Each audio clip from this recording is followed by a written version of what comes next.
Happy New Year's to everybody in the house. I think if someone told me a week ago that I'd be standing here addressing this body as a minority leader, I would say you're crazy. There's no possible way, but as we all know in life and in politics, things happen fast sometimes, so here I am. I want to thank you, Mr. Speaker, for the courtesies you've shown myself and the conference over the last few days, and as we work through this transition process, I really do appreciate that. It has been a difficult time for all of us.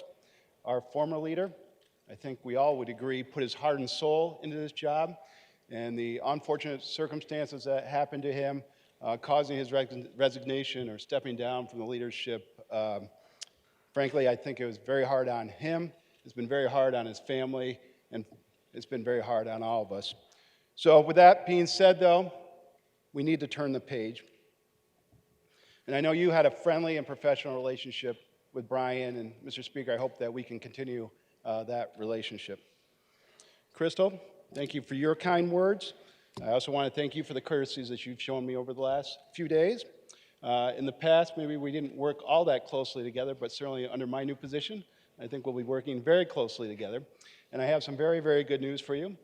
Mr. Goodell is going to continue on in his position, so you'll be able to work with him.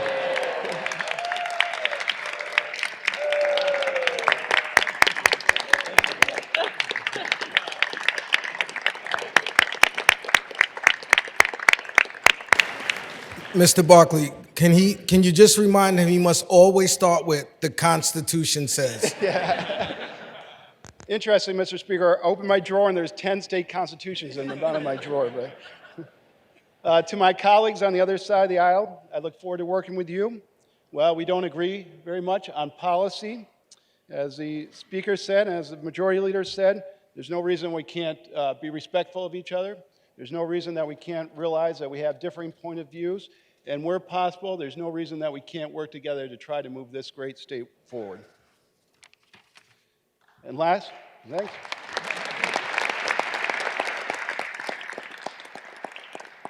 And last, but certainly not least, I want to thank my colleagues in the Assembly Republican Conference. The trust that you've placed in me, it's really a true honor. It's a true honor personally and professionally. It makes me incredibly proud to lead this conference. It's made up of so many dedicated men and women who, despite we're outnumbered, we realize that, we know that, but we don't get dispirited, and we're going to continue our hard work and the hard fight that we've done. So, cheers and thank you.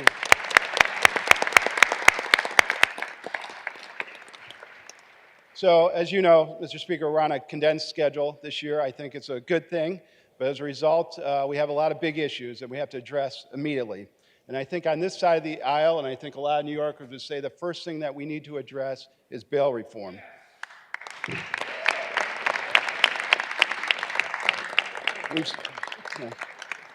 We've all seen the stories out there. A Hoosick Falls man is accused of using an axe to break the windshield of a female victim's car. While she was inside the car, he was caught and he was released. An Albany man was charged with recklessly choking and stabbing a woman to death last July. He was caught and he was released. In Brooklyn, a woman was arrested twice within days for anti-Semitic attacks, menacing, harassment, and attempted assault charges. This only happened because she was caught and she was released. In Rockland County, a man struck and killed a 35-year-old mother of 3, was unlicensed, and left the scene of the incident. He caught and released. And just this week, you may have seen in the news, just yesterday, a Cohoes man was accused of recklessly causing the death of a 6-year-old baby boy. He was caught and released. Unfortunately, my colleagues, these aren't the only examples. This is what's happening. This isn't fear-mongering, so don't take my word for it. I'm not trying to grind the political axe. Don't take my word necessarily. We need to listen to the people out there, the professionals. We need to listen to law enforcement officials, judges, district attorneys. All have sounded the alarm. And now the Senate Majority Leader, Attorney General, Mayor of New York City, and even the governor have indicated that this law needs to be reformed. These are the facts, my colleagues, and it's incumbent that we act on these facts. So if I may, Mr. Speaker, let me provide some other facts. By all indicators, we are seeing the strongest national economy that we've seen in recent memory. In August of 2019, the national economy had reached the longest economic expansion since 1854. 1854, unemployment has dropped, wages are increasing, and jobs are being created at an incredible rate. And with all this good economic news that we have, it's been great news, we find ourselves in New York State with a $6.1 billion shortfall. This is a fact, my colleagues, Mr. Speaker. These are the facts, and it's also a fact that as a result of this, we're going to have to make some very difficult decisions going forward. And if one thing I can speak for my colleagues in our conference, what we strongly believe on this side of the aisle is that we can't tax our way into financial health.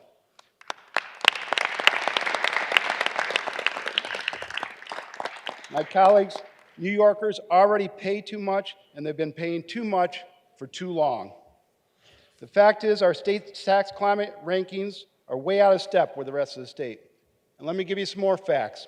We're 43rd for real property taxes. We are 43rd for sales taxes. We are 48th for personal income tax.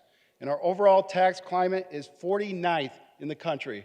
Only one state's worse than us, 49th in the country. These, my colleagues, these are the facts. We have another financial crisis that stands right in front of our face, but continues to be ignored. New York State's debt is $57 billion and climbing. According to the DOB's own projections, by 2014, total debt will reach more than $66 billion. That's an increase of almost $10 billion. We're the second most indebted state in the country, and our per capita debt is the 5th highest per capita debt in the country. These, my colleagues, Mr. Speaker, these are the facts. Short-sighted financial decisions today will produce a stressed state economy tomorrow, and our youngest citizens will be paying the price. So with those facts in mind, it's no wonder that 77,000 New Yorkers have left New York State in 2019, more than any other state in the Union. That's more than 200 people per day. Look around this room. It's about the equivalent of the amount of people that are packing up, getting in their cars, and leaving New York in their rearview mirrors. To provide a little bit more perspective on that, there are 28 counties in New York State that have 77,000 people or less. And that population's moved out. That would move all the population out of counties like Cortland County, counties like Herkimer County, or Schoharie County. Just a few more facts, and I'll wrap it up, Mr. Speaker. We've already lost 1.4 million residents to the rest of the country since 2010. This is the largest of any state.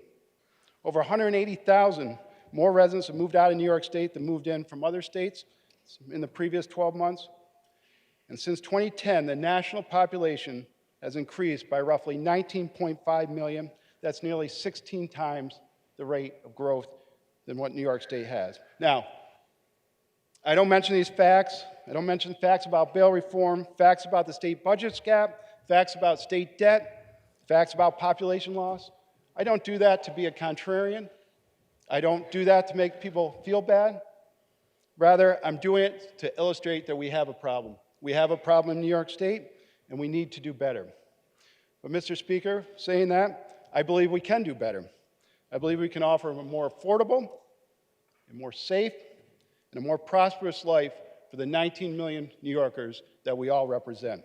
So, as I said at the beginning of my speech, I stand here, I'm honored and grateful for this opportunity. I'm eager to work with everyone in the House, and I again want to thank the Speaker and the Majority Leader for the courtesies that they've shown me and the professionalism that they have given to this body. But let's get to work, everybody. Thank you, Mr. Speaker, for allowing me to address this House.